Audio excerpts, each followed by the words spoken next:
Hello, everyone. Welcome to today's show. And if you're joining for the first time, this is part of our industry series for which we meet every Tuesday at 5:30 p.m.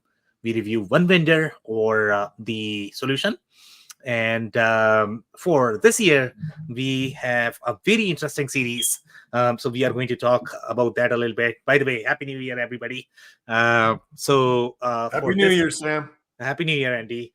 So last year we had focused a lot more on TMS and WMS solutions. So we have a lot of ERP this time that we do not cover. These are slightly different ERP systems.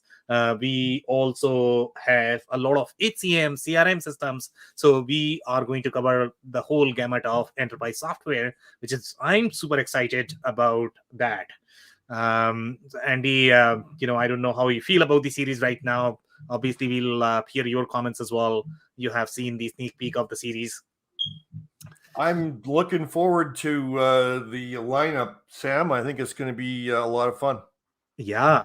So let's start with the intros, I guess. I'll start with my quick intro. Sam Gupta, principal at Elevate IQ. Elevate IQ is the independent ERP and digital transformation consulting firm. On that note, Andy, would you like to introduce yourself next? Thank you so much, Sam. My name's Andy Pratico. I've been involved with ERP software for manufacturing companies most all my life. I lived in the U.S. for 11 years, and I also teach people how to uncover the truth about ERPs before they buy.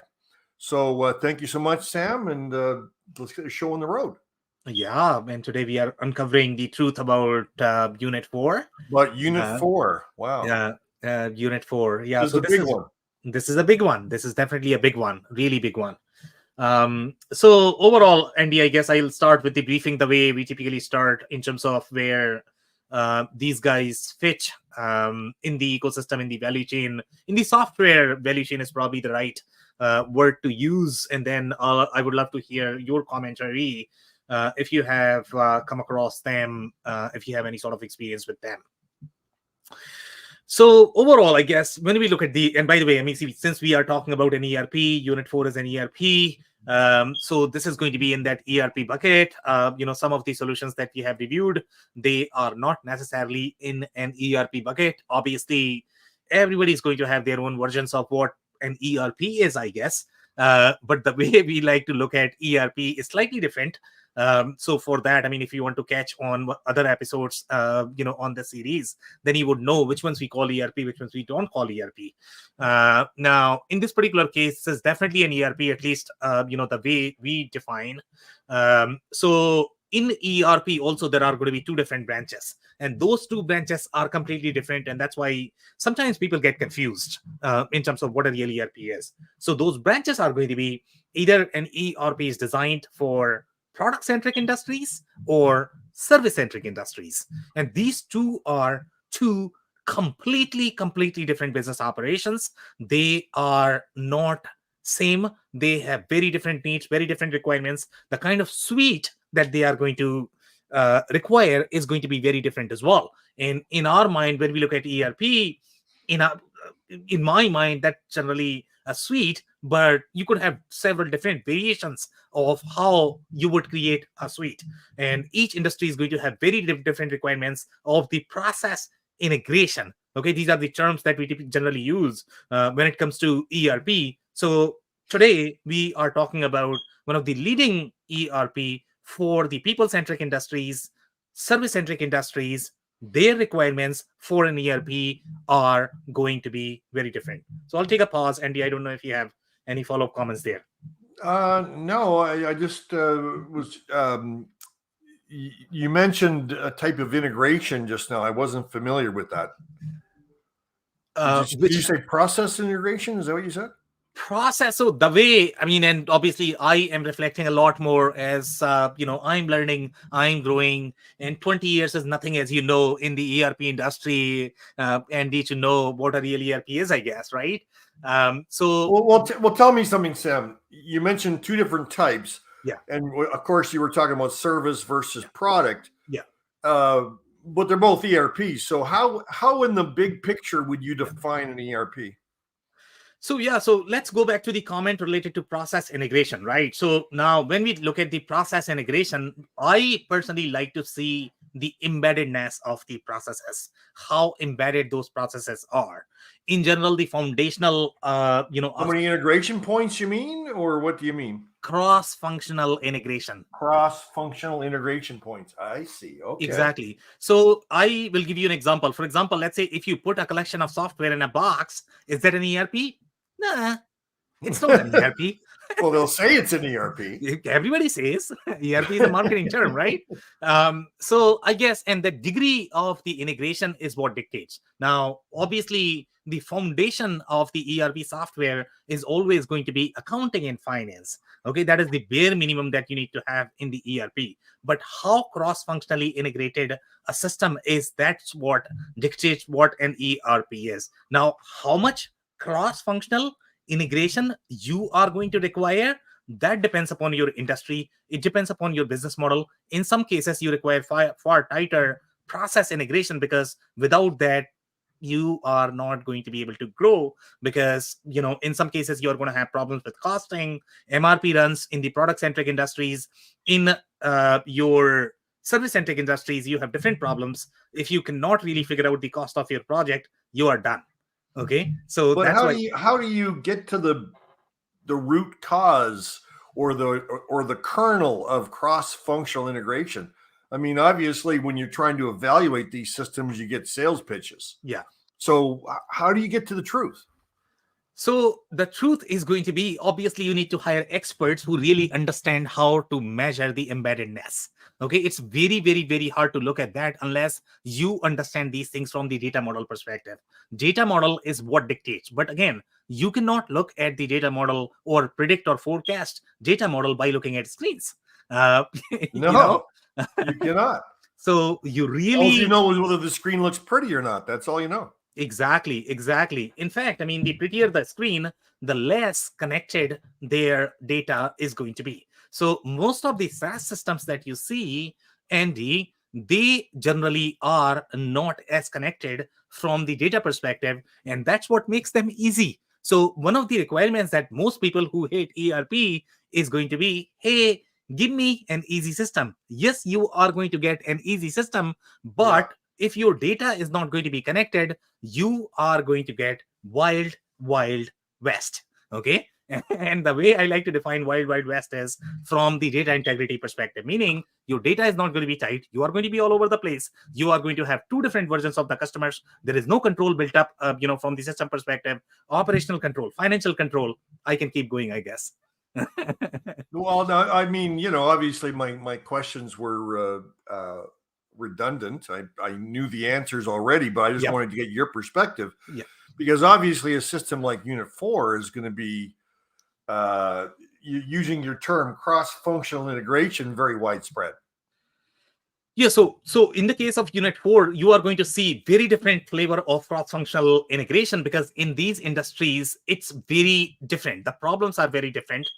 Okay, you don't have the same problem that you are going to have in your product-centric industries. But now there's also going to be a problem. For example, let's say if you are at the intersection of product and service-centric industry, then which software to use? Are you going to use slightly more product-centric software or service-centric software? Okay, if you are going to pigeonhole yourself in one particular software, you are sort of locking yourself in one particular business model. You might not be able to grow. So that's going to be another challenge. So obviously, there are very few that do both well. That's for sure.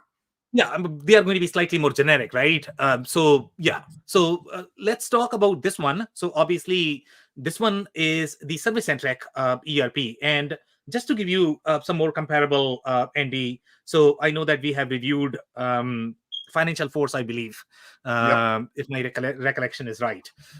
So Financial Force is going to be comparable. Now, I'm going to throw a term there.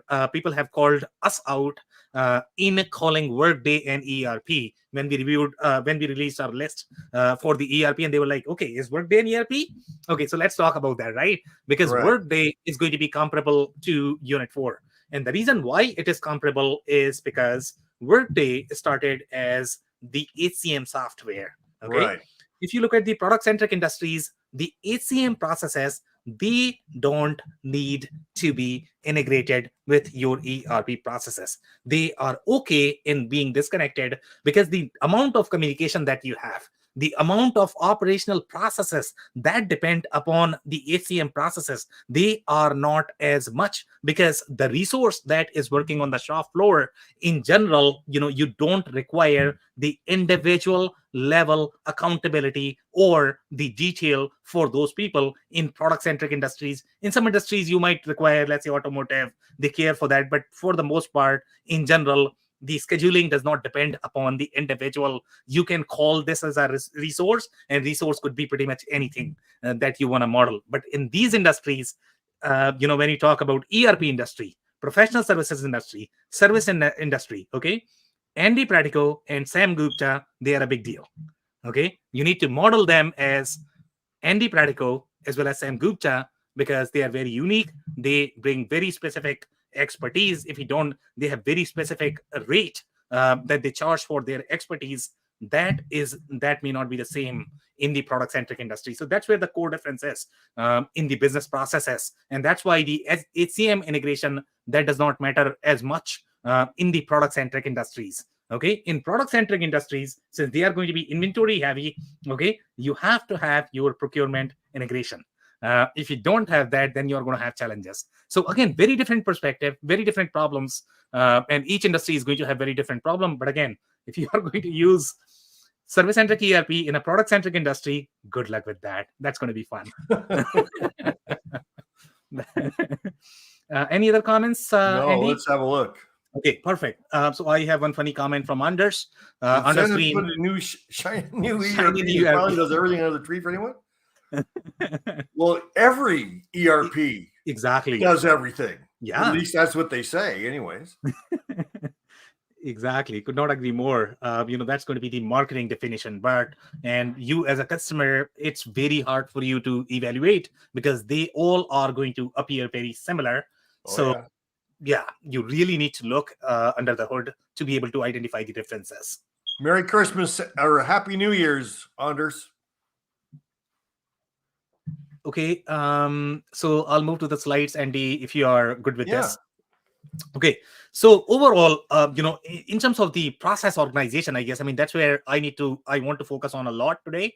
And the reason for that is because, again, this is a very different dimension, very different perspective. And that's why when I was making the comment related to Workday, Workday is going to be very similar to this. And the reason for that is because for these industries, your HCM processes, they matter a lot. Workday has finance right now. So finance plus HCM plus indirect procurement makes them ERP for service-centric industries. They are not an ERP for the product-centric industries. Right. And that's what even these guys are going to have. And some people might debate, hey, is Unit4 a real ERP? It's definitely an ERP, but for different industries.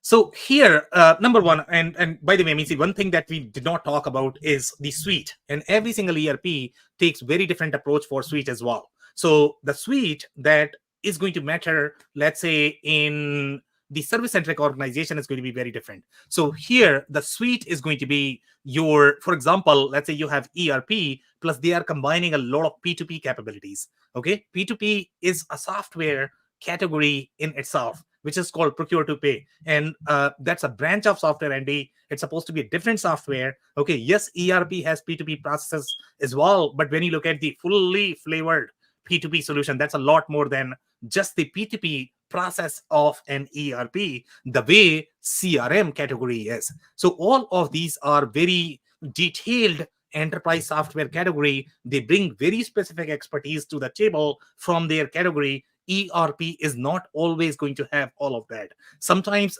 ERP is only going to support the subset of the process that is going to matter more from the operations perspective, so that it can retain the information it needs for the integration. In the other cases, ERP is only going to contain the processes that matter from the operational integration perspective.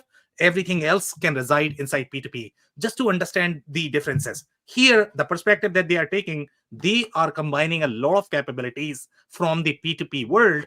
In this particular industry, that matters a lot. You need to have much tighter integration. If you don't have that, you will struggle in your processes, because here the cross-functional integration matter a lot more for your P2P plus your ERP plus your HCM. When you go to your product-centric industries, you are going to see ERP in the manufacturing, Andy. Now you know this, right? Your CAD and PLM integration matter a lot. That's why if you look at any of the manufacturing systems, they typically combine a lot of engineering capabilities, because for them, the critical success factor is the engineering. If you don't have that, you are probably going to have trouble. Okay, so that's why the cross-functional integration perspective is very different. So each ERP takes very, very, very different approach depending upon the kind of industries that they are targeting and where they would require that cross-functional integration. If they don't have that, they will be struggling with their operations. They will have financial trouble, even though they don't want to say that, or they might not know it. So here, this is a very different perspective, and that's why you have the HCM. Now, if you compare this with some of the other ERP systems, for example, Plex. Now, Plex integrates some of the HCM processes as part of their MES. Can you believe this? And the reason why they have to do that is because the individuality or the individual matters, because you need to track their certifications. You need to track which individual person is working on a specific task. Now, just because with that specific skill set. Exactly, because that needs to go in your scheduling process. If you are not able to do that, then you are going to be in trouble. Now, in certain industries, Andy, okay, and I will tell you a story. I've been kicked out from a premises from a customer. They kicked us out because they felt that we were crazy. Okay, so when we were crazy, we were crazy. The whole team was crazy. Everybody's crazy, Sam. Yeah. So you need to hear this story. Okay. Okay. So the story was, okay, we were trying to champion that. Okay, you know what?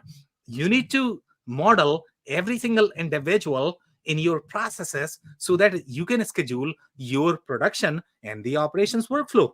And they were like, what? Because this will increase their setup time.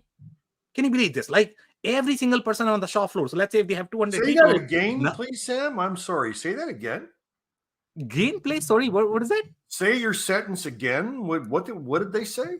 So basically what they said is, you want us to model every single person in the ERP system, identify it as a resource, and when we are going to be scheduling our jobs, you want us to identify A and D, Y and D in our processes. Exactly. That's not happening here. That's not happening, because the way I work here is, I have a resource. For me, if I have 50 and these, for me, they all are same because they are doing the same job. Their rate is very similar. So for us, the work is going to be more. If I implement this process, then I can never run my business. So they were right, because in certain industries, to be completely honest, doing this will be a nightmare. Yes. Okay. So that's why in service industries, you have to model every single skill set, every single resource individually, but that's not happening in the other industries, especially the product. So that's where the real differentiation is. So in service, you're saying every person has to be defined uniquely. You have to. Okay. You have to. How do you estimate your ERP projects, Andy? No, I understand, but usually I would perceive it as buckets of skills, like these 5 have that skill, these 5 have, you know what I mean? But you won't be able to schedule. So if you really want to schedule, because each person has their own schedule, okay? Typically, exactly. The assumption that production makes is, if I have 50 resources, I am going to look at their combined schedule, and I am going to schedule based on that combined. So let's say if out of 50, 48 show up, but the 2 are not going to show up, I'm probably going to be okay. That's how they assume. Either some people are going to work overtime, but that is not always possible in the consulting industry. Because again, the skill set, if you have very specific, and that's the problem you have in the automotive as well. Because let's say if you have a welder is supposed to be a certified welder. Okay, you can't put just some random welder there. Okay, so if you have certified welder, and if you have 5 certified welder, you can use them as the group of resources, and you can schedule them as a group. But sometimes that's not possible. Sometimes you have to have that individually. Okay, each person can have different certifications. Exactly. Some may have their certifications expired. So that's where, when you get into these learning scenarios, the certification scenarios, that's where the HCM integration matters a lot in those industries. Yeah, I can see that. Yeah, so that's where the real difference between service and product centric ERP is that. And that's why, when you look at any of the service centric ERPs, they all are going to have their PSA as the person. You are literally going to have their picture, when you are going to look at the schedule workflow, and you are going to see that in the screenshots here as well, because the person matters in these industries. Okay. Yeah. So, okay. And the other things that you are going to have is the financial planning and budgeting matters a lot as well. And the reason why, and typically FP&A is going to be very disconnected function. Okay. Typically in the product centric industries, sure, you care for budgeting, but that is some, software. You don't necessarily need to integrate that with your ERP. And the reason for that is because whatever you are doing in the planning world, you don't necessarily impact the operational workflow. Sure, once you have done your work, once you have defined, okay, what I need to incorporate in my workflow, then I will do that. But for the most part, you don't necessarily require the tight integration of your, FP&A, SNOP, all of that in the product-centric industries. But here, we are talking about very, very, very, very expensive resources. Their billing rate is one of the highest. Sometimes they are higher than this, than the CEOs. So you really need to, measure your cost. As well as when you look at segments such as your cities, not for profit, the number of dimensions that they are going to have to be able to track budget, it's just enormous. Okay, so that's why this integration matters a lot as well. And that's why they are offering all of that out of the box. If you look at the suite for Workday, they are going to have very similar suite as well, which is going to be your FP&A. Okay, they are going to have ERP, they are going to have HCM, and they are also going to have indirect procurement. So if you look at the real comparable for your Unit4, that's probably going to be Workday. Financial Force is kind of there, but it's not there. They have finance, they have PSA, they don't have HCM, they rely on Salesforce for CRM. These guys are going to have a little bit of CRM, but this is a complete suite, overall from the service perspective. The other comparable for Unit4 is also going to be Blackboard, which is for the SMB segment. They compete with the vanilla ERP as well, but for the most part, for the SMB segment, if you look at the complete suite, Blackboard is going to be their mid-market comparison. Some of the other ERP systems that are comparable to your Unit4 is Sage Intacct. Sage Intacct is positioned for service-centric verticals. That's why it is going to have very different philosophy, the way product is structured. Now, NetSuite is very different product. They also target a lot more service-centric verticals, but they have a little bit of product-centric functionality as well. But for the most part, the way product is designed, the way suite is designed, their core industries are service-centric for the most part. I don't have anything else here. I think the other thing that I would like to touch on is the contracts lifecycle management, and that is that P2P functionality. Inside the P2P functionality, also you have several different components that are going to be part of that.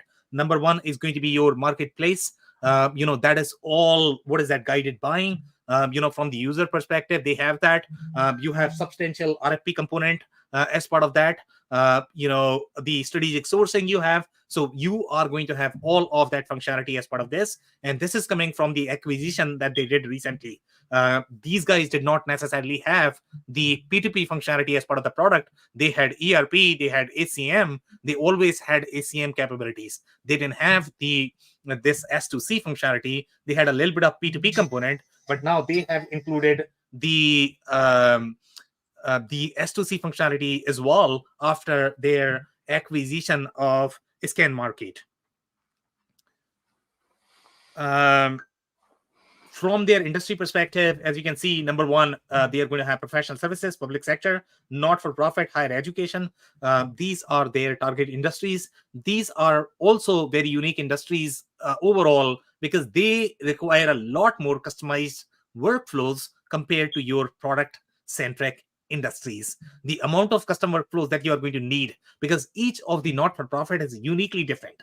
They have very different processes. So you require far more customizable ERP. So any of the service-centric ERPs that you are going to look at, they all are going to have that customizability aspect, including Oracle Cloud ERP, which is also a very service-centric ERP. Yes, they have slightly more diverse capabilities, and most of the larger products, they are going to have diverse capabilities, but for the most part, their target verticals are really service-centric.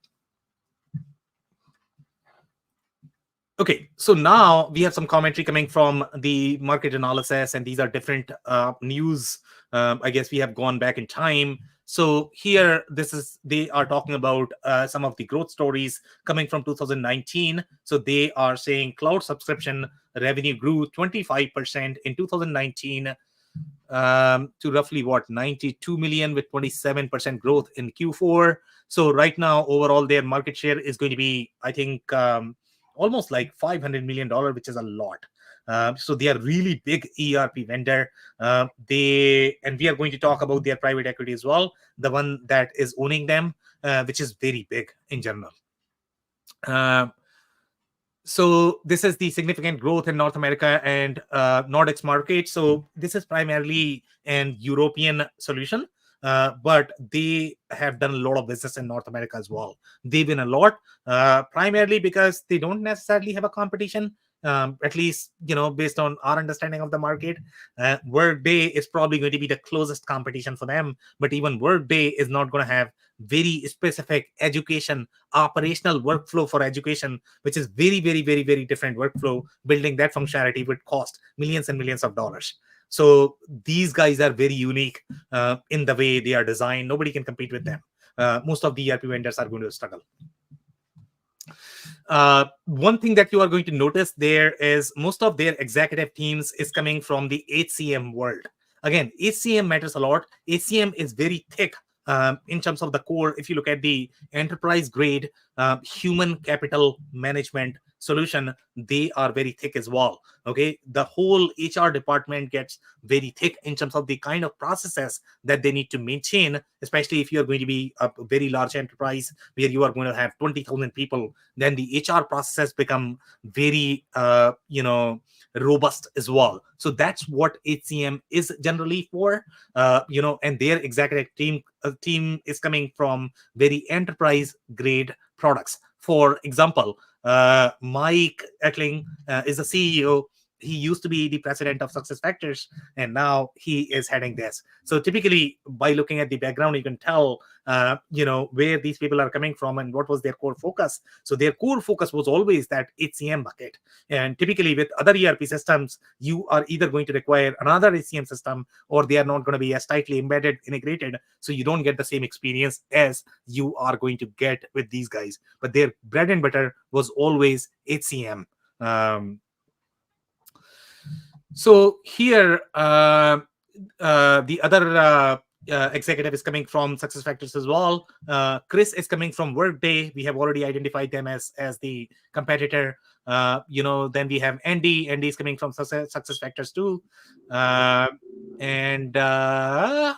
This guy, who's this? She is the channel person. Yeah. And she is coming from Ultimate, Software. And that is also your HCM. So all of these companies are really in that HCM category. But Unit4 is the only one which really has the ERP integrated. Obviously, Workday is another one. This is the customer story, and some of the things that you're going to find here. Obviously, the date is 2020. So the commentary is coming from 2020 here. Here they are saying a new integrated approach to talent management will also drive people in project performance through in-the-moment feedback and transparent goal setting mapped to the company strategy. They'll also make a far more meaningful one-to-one conversation between manager and employee, ensuring performance expectations are met. So these are core problems typically in the service-centric industries. The communication between your employee to manager matters a lot. Typically for manufacturing companies, it's not as critical, even though they are going to talk about that, but it's not as critical. But here, the employee experience matters a lot as well, because some of the tech companies, if you really look at their core talent, like CTO. Now, CTO is a big deal for a tech company. The reason for that is because development of that technology is driving the entire revenue. And if they are going to be slightly more consumer centric, then you don't even have sales. So these skill sets matter a lot. So here they are talking about some of the companies that are using Unit4. Can you believe this? Okay, so they have companies like FTI Consulting, BDO, okay, GT, which is the Grant Thornton, okay, and then Brevida. Now, if you look at BDO and Grant GT, they are one of the largest accounting firms. Okay, they have ERP consulting practices. Can you believe this? They are implementing ERP systems for other companies, and they are using a very different system than what they are selling. So now, based on that, you can determine that these industries are very unique. So if you are going to be like BDO or GT, then you are looking for a system like this. Obviously, you need to be at their size as well. The size matters a lot. Now we have some more commentary here. Here they are talking about so they are talking about some of the replacement that they have done, I believe. No, this is just the competition, not necessarily the replacement. I don't have anything else here except, I mean, it is really the European solution. I mean, that's where they implemented this. Andy, if you have anything, please let me know. Otherwise, I'll move to the next one. Okay, so this commentary is coming from 2020 as well, I believe. So here they are talking about their revenue. So they said it's roughly 400 million revenue, were up 5% from the prior year and include jump in cloud subscription revenue. So again, I think there are only so many companies that are closer to that 500 million or 500 million and up mark. You can literally count on fingers right now. SAP, Oracle, Microsoft, Infor, Epicor, Sage, if you call that ERP company, okay, they are going to be there. IFS is there, but then Unit4, you don't have anything else. Maybe QAD, but that's the extent of it. So they definitely have very high revenue, primarily because they are able to win much larger deals than other ERP vendors. Now, some of the things that have been noted here, and I don't know, I think we have spoken about this one in the Financial Force presentation, that they were investor in Financial Force just because Salesforce was becoming really big and Financial Force was doing really well, but then they are not as involved there, but they were definitely, and Financial Force is a very service-centric ERP as well. Okay, so some of the things that you need to notice overall from the not-for-profit functionality perspective, and it gets very deep in general. Typically for not-for-profit, the CRM as well as ERP, they both are equally complex in general. Okay, and that's what makes each of the not-for-profit very unique and very complex. So here they are saying, did Unit4 beat both NetSuite and Sage Intacct? Typically, you are going to see a lot of NetSuite and Sage Intacct. At the subsidiary level, you might see Sage Intacct as the financial ledger, as the corporate ledger. But, when you talk about the depth of functionality, incorporating all of that, then, that's when you sort of look into the enterprise scenario. And that is something systems like the Unit4 will be able to handle. So here they are talking about Habitat for Humanity. Monterey Bay in California uses NetSuite, and that is very believable that they must be doing. Typically, they are going to have a lot of solutions at the subsidiary level. And then they are talking about Habitat for Humanity. New Orleans uses Sage Intacct.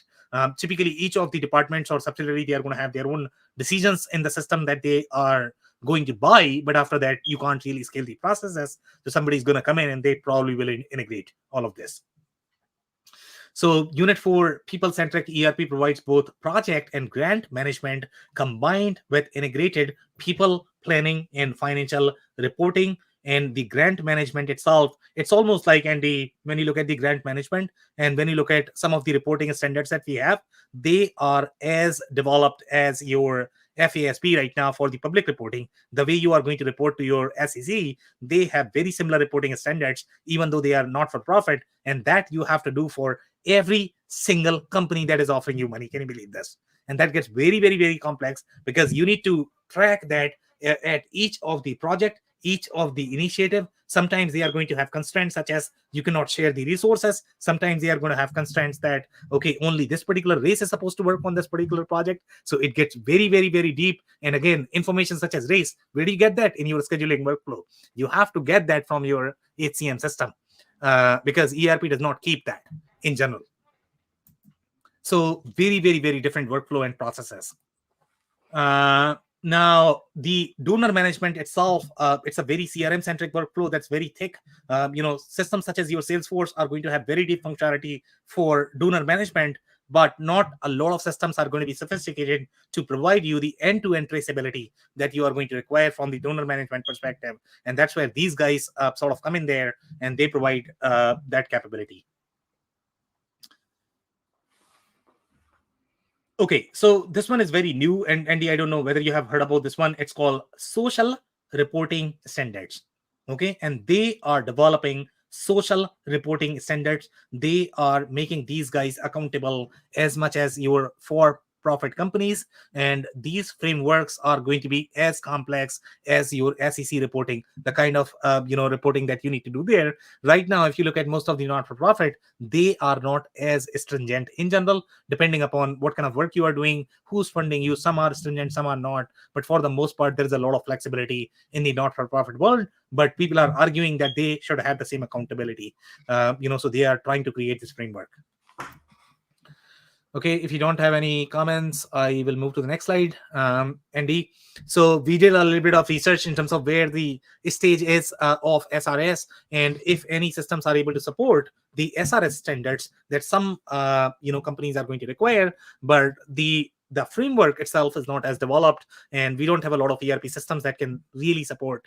At least they don't have the formal definition, that they can support.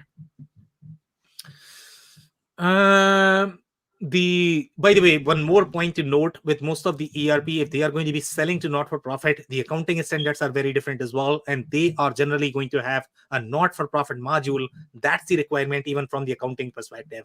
Generally, any of the accountants, CFOs, if they practice in the not-for-profit world, they have to get not-for-profit certification. That's why the module for not-for-profit matters. So not a lot of ERP systems can support that. Only few that are really serving in the not-for-profit space. It's a very different accounting. So here we were talking about the private equity, I guess. So this one is TA Associates. That is the one that has funded them. They have several different companies in their portfolio,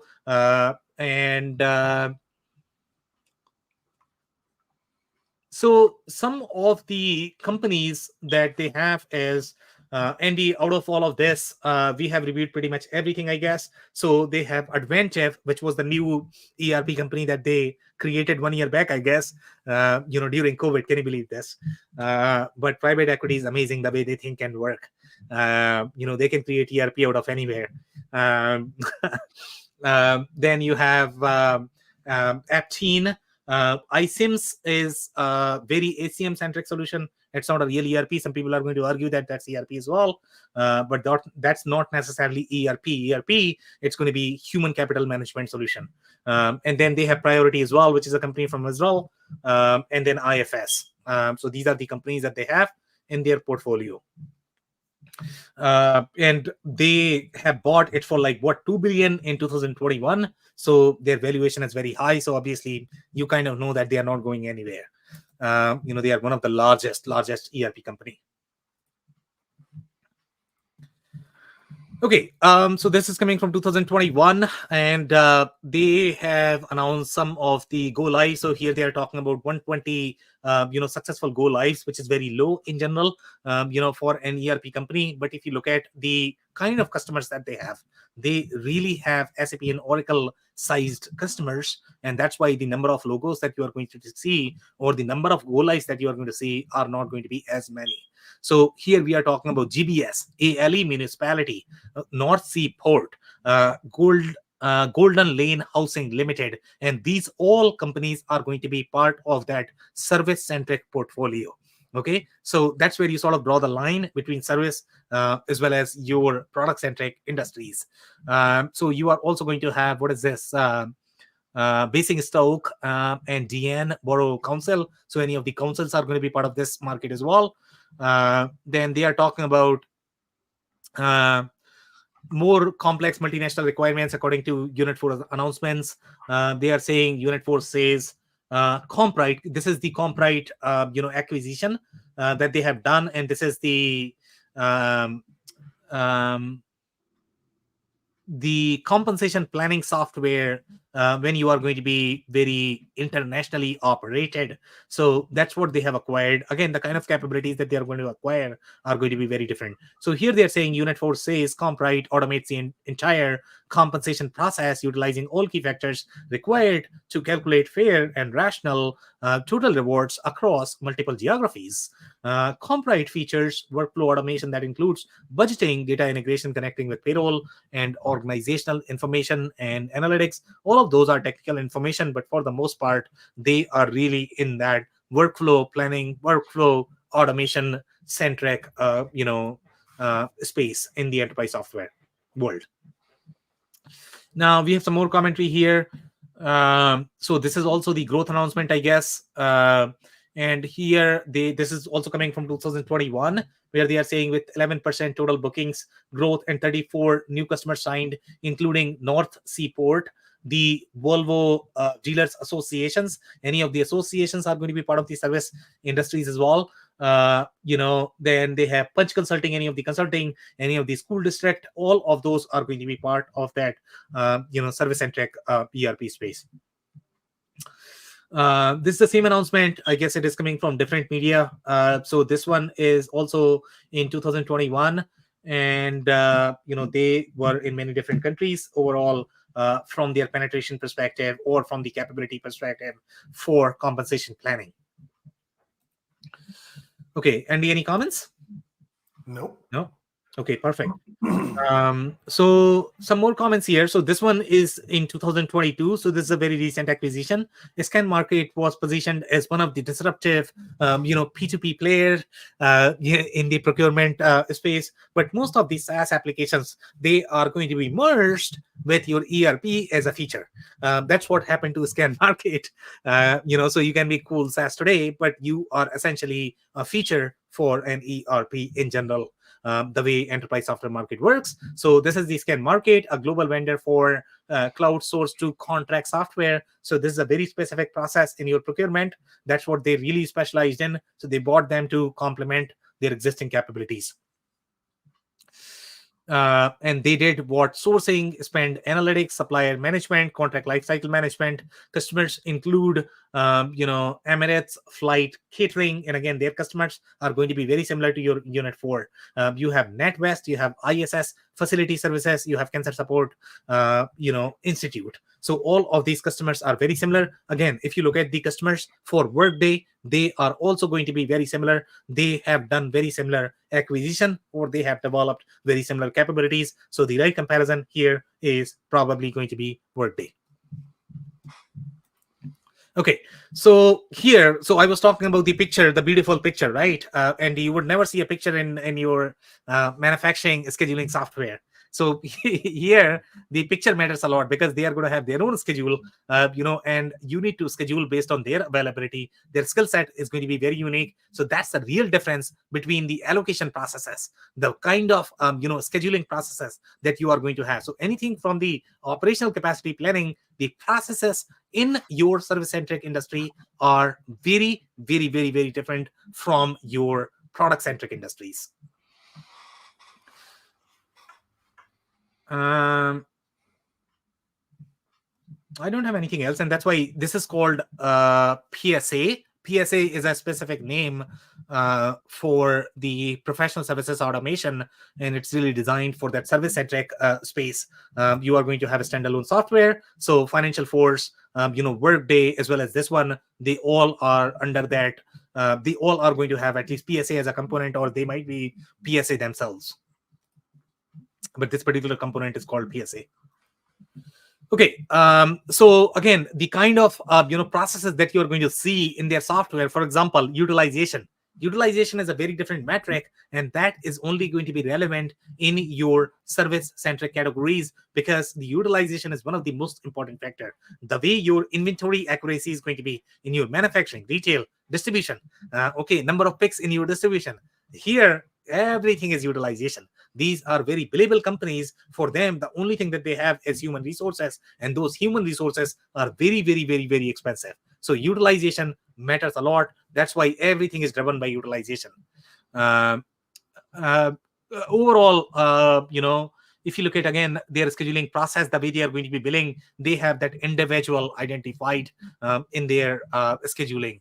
The T&E matters a lot as well. So you are going to have that. WIP is very different. The way their WIP is going to be, revenue recognition workflows and the processes that you're going to have are uniquely different in these spaces. Most of the product centric industries, unless they are doing very long term contract, they are probably not going to have those workflows built up. In this particular case, it matters a lot.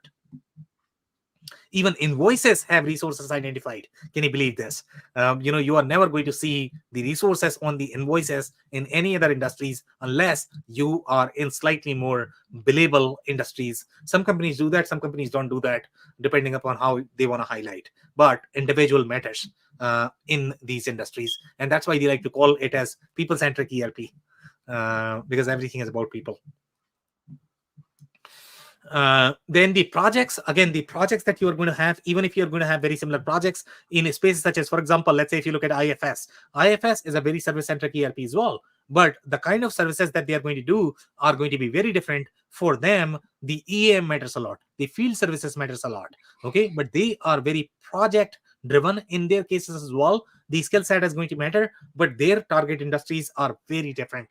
They are going to have a little bit of overlap in product and service, but this is a pure play service. These are consulting, professional services, not for profit, education, etc. That's where their real power is. What else? So here we have some of the screenshots from the financial management capabilities. Capabilities such as your commitment accounting, contract accounting. Contract accounting you might find in the aerospace verticals, but that's pretty much it. I mean, you are not going to find anywhere else unless you have very long-term and expensive contracts. Unless you don't have that, commitment accounting is very different feature as well. And again, this exists only in the service-centric spaces. Other than that, there might be some overlap, I guess, but the local statutory is going to be very different as well, because this is a HCM software. So here the county level, the local laws matter a lot as well, because the labor laws are going to be driven by those. So again, the kind of processes that you have inside ERP, the kind of data you have inside ERP is very different from your HCM software. The kind of confidentiality, security that you are going to require inside your HCM is very different as well. Now, this is a very different view of the P2P process. So this is not necessarily e-commerce. Some people might feel that this is e-commerce, but this is the e-commerce for your own employees. This is the guided buying process inside your P2P software. So they have integrated this, as part of the same. So this is going to be the merge of P2P, HCM, as well as ERP plus FP&A. That's what they are doing here. You are going to find these capabilities in software such as your Coupa, Ariba. Those are software designed for P2P category, but they are slightly more standalone software. This is integrated with everything else that these service companies are going to be needing. Some more capabilities here. These are the capabilities that are coming from FP&A. Again, the kind of data model that your FP&A has is very different as well. You need to augment a lot more data layer. In fact, the entire GL is going to have its own sort of dimensions and flavors, because you are doing a lot more analysis. Typically, the data model for your ERP is going to be very different. So again, FP&A is a very different software category. In this particular case, your FP&A is going to be integrated with your ERP. Now, your Workday is going to integrate that. You are going to find this with Oracle. Oracle does that integration out of the box. They provide that. You are going to find this with NetSuite, but let's say with the other platforms, they might not necessarily have FP&A integrated with it. Infor probably has that now. I believe Epicor just bought a company. They are probably doing FP&A as well. But then you have the pure play FP&A vendor as well. That are doing pure play FP&A. Okay. So here we have some more reviews. So this one is coming from 2022. And just to look at the titles, so here the majority of the titles that you're going to see are going to be very HR related. So here this person is compensation benefits specialist. That's a very HR centric title. And here the company size is $50 to $250 million. They went live in 2020, and the country is Pakistan. Okay, that's where they installed. So they have very global presence in general. You are not going to find a lot more logos. In the US, you will find a lot more European, Asian, countries logo where they have installed them. Okay, one of the best features that was highlighted in this review is they have built-in payroll software solutions enable our HR team to manage the pre-payroll, actual payroll, and post-payroll activities with a great speed, confidence, and efficiency. We can also create unique self-assessment forms and set user-identified appraisal timelines directly in the platform. Here, the industry is consumer goods. So I don't know why they are using this in consumer goods. This is probably not the best software, but we have seen, even Workday being installed in retail in consumer-centric verticals as well. Now, if they install this, let's say in construction, I'm kind of okay with that. But consumer goods is definitely a stretch. You are not going to get the real value from the software, and they are primarily using this for the HCM processes, maybe for financial, but this is not the right ERP for your industry. Now, we have one more review. So here, this is coming from Director of Finance and Resources. This is coming from mid-market. We don't really have the industry highlighted here. So 51,000 employees, which is slightly lower than what we have seen their average size customers. So this is also from 2020. And they are saying not a true cloud solution for small to medium-sized operations. And Mark is right. This is a legacy solution. So you are going to find legacy feeling in the screens, in the software. So this is not necessarily your cloud native software. By the way, some customers are also going to feel that this is harder to use. And the reason why it is harder to use is because it's cross-functionally integrated. Any systems that are going to be cross-functionally integrated, regardless of whether they are ERP or not ERP, they all are going to be slightly harder to use. And the reason for that is because you require cross-functional knowledge to be able to complete your workflow. And most of the companies, the way they are organized, they are fairly siloed in nature. That's why people feel that cloud native software or the cloud software are going to be slightly easier to use. So again, depending upon what you're looking for, if you want that process integration, the bigger you are going to be, the more process integration you are going to require. So here they are saying comprehensive functionality good for education. So the user has highlighted that they have very specific functionality for education that you are not going to find in many software. We saw that in ERP Next. I don't know, Andy, whether you remember that or not. ERP Next has some workflows related to education. Again, that's a very unique workflow. Not-for-profit is a very unique vertical as well. So education, you are only going to find in Unit4. You are probably going to find in Blackboard. And ERP Next is probably the third option. I don't know if any other options have the education-centric, especially in the ERP space. Support is offshore and not that good. I mean, that's probably typical with any vendors, I guess, right now. And support is not supposed to be as good. So don't complain about that. So now we have Robin. Robin is coming from government administration. This is the right industry for them. They have roughly 200 to 500 employees. This is coming from 5 years ago. City of Port. What is that? Coquitlam, likes ERP in the cloud. The city had a very good overall experience with Unit4 Business World, providing the core financial systems for the city, along with supporting products such as inventory, purchasing, project costing. Project costing is the term that I don't think anybody has used so far. But when you care for project costing, that's where you require that cross-functional integration, especially with HCM processes in these verticals. So project costing is going to be very similar to your product costing in your product-centric industries, where you are looking at the costing of the individual either services or the product. So here we are looking at project costing, payroll.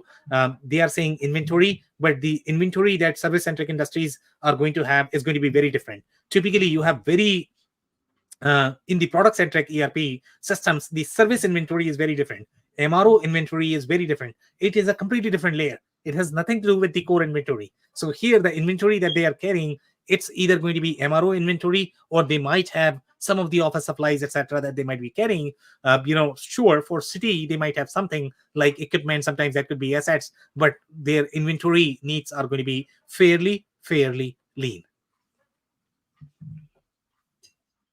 One challenge that you're going to find, so they have complained about some functionality is only available in a fat client and not in a web browser. This you are going to find with every single legacy solution. If their web version is going to be different from your fat client that you are going to experience with Blackboard, they all are struggling in porting their code on cloud. Any of the legacy vendors, it doesn't matter whether Epicor, Infor, Unit4, Sage X3, all of them are very legacy code base. Unless you were born in the cloud, then you are probably not going to have this problem. And that is only applicable for solutions like, Plex. Who else is born in the cloud? Salesforce, obviously. From the ERP perspective, Acumatica, NetSuite is probably not going to have that problem. But those are the only ones. Microsoft, probably, they have ported most of their code on the cloud native architecture. So you are probably not going to have that problem either.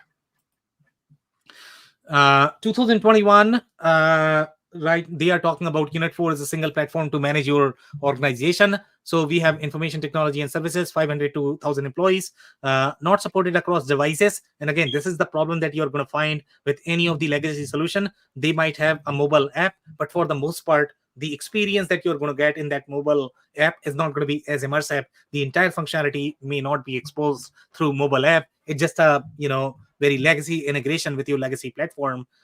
So you are not going to find good support or seamless support that you're going to find in these cloud native systems. Only work well on web. Their error messages are very technical and hard to understand. The actual issue for a non-technical person, that's a very common issue that we see with a lot of platforms, especially if they are not going to have a channel. So typically the solutions that are going to have a channel, their documentation is slightly friendlier compared to the other solutions. Issues with their updates, and then have to again customize the software as per our requirement. I don't think I have any other comments there. Andy, I think we are at 628 point. What would you like to do? Do you have, how many comments do you have? Just a quick summary. Okay. So wrap right now then? Yeah? Okay. Perfect. Yeah. I mean, Unit4 has been around for a long time. It's a very, very successful company, and I didn't realize it was so strong in HCM in comparison. I actually thought it was good for shop scheduling too, but I guess not. No, I'm totally wrong. No, there's no way. I mean, I don't think they target any of the manufacturing. I think they will reject. They are not designed for manufacturing. Hopefully they reject. Hopefully you are dealing with a salesperson who really knows what they are doing. No, you're completely right. Completely right. Yeah, but I mean, I would be shocked if they were competing in manufacturing. But I mean, we have seen in consumer goods, which is a red flag for me. I've never seen them in manufacturing. So, but when I have seen their information, it was to do with scheduling, and I just assumed it meant shop scheduling. But no, I've been corrected. Yeah, so I guess, I mean, the places where you may have seen them for scheduling, maybe slightly more professional services companies, the consulting companies, employees. Some of the field service companies, let's say if you look at slightly more architectural firms or the engineering firms, okay, right, their skill set is very similar to your professional services, but then they also have manufacturing process. Right. Yeah, so it's very different scheduling, I guess. Yeah. Well, thank you very much, Sam. Of course. Andy, any other comments? No. Okay, perfect. All right, guys. So that's it for today. If you joined for the first time, this was part of our industry series for which we meet every Tuesday at 5:30 p.m. Eastern. So make sure you guys are going to be here next week. We are going to come back with another vendor or the solution. On that note, thanks everyone for tuning in tonight.